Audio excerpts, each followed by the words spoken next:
எல்லாருக்கும் வணக்கம். நான் பாயம்மா சமையல். இன்றைக்கி ஈஸியாக பாவக்காய் வறுவல் எப்படி செய்கிறதுன்னு சொல்லி காமிக்கிறேன்.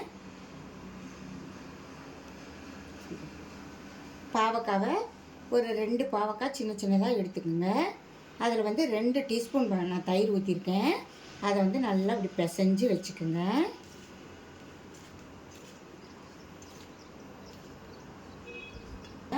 அதுக்கு வேணுங்கிற பொருள் வெங்காயம், கருவேப்பிலை, அரை தக்காளி, கொஞ்சம் பூண்டு, அப்புறம் மிளகாத்தூள், மஞ்சத்தூள் அந்த மாதிரி போட்டுக்கலாம்.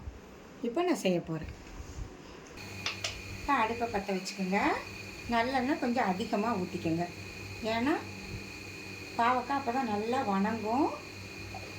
எண்ணெய் காஞ்சதுக்கப்புறம் பாவக்காவை போட்டுக்கோங்க. கொஞ்சோண்டு கடுகு போட்டுக்கோங்க.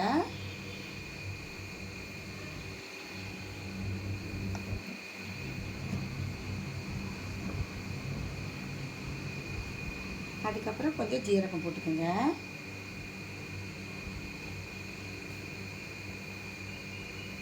கொஞ்சமாக வெந்தயம் போட்டுக்கோங்க.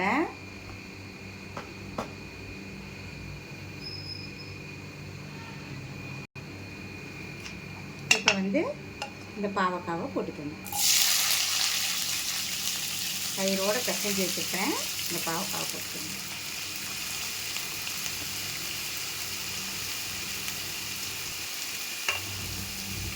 நல்லா இதை ப்ரௌன் கலர் ஆகிற வரைக்கும் வணக்குங்க.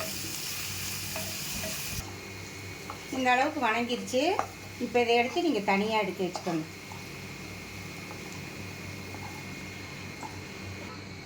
மீதி எண்ணெய் இருக்கும் அதுலேயே.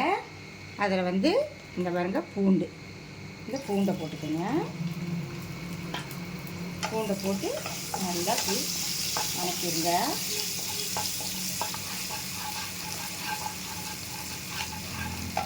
அதுக்கப்புறம் கருவேப்பிலை போட்டுக்கோங்க. பூண்டு ரொம்ப வணங்கணும் நல்லா இல்லை, சுமாராக வணங்கினா கூட போதும். கருவேப்பிலை நல்லா வெடிக்குது. இப்போ நீங்கள் வெங்காயம் போட்டுக்கோங்க. பெரிய வெங்காயத்தில் 1.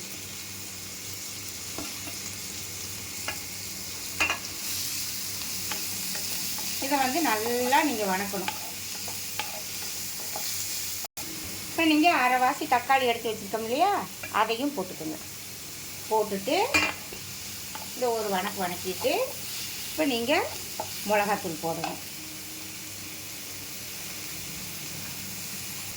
இந்த டீஸ்பூனுக்கு 1 டீஸ்பூனு மிளகாத்தூள் போட்டுக்கோங்க.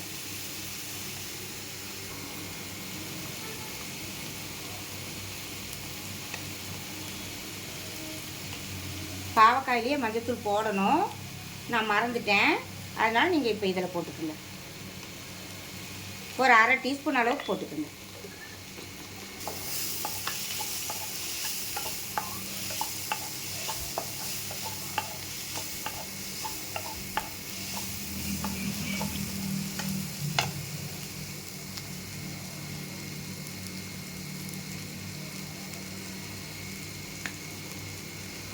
பெருங்காயத்தூள் கொஞ்சோண்டு போட்டுக்கோங்க.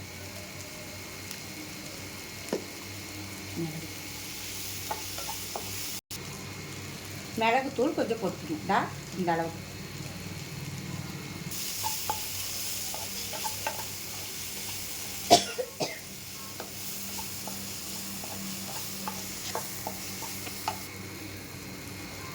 உப்பு இந்த அளவுக்கு போட்டுக்கோங்க. இப்போ இந்த பாவக்காவை போட்டுட்டு நல்லா வணக்குங்க.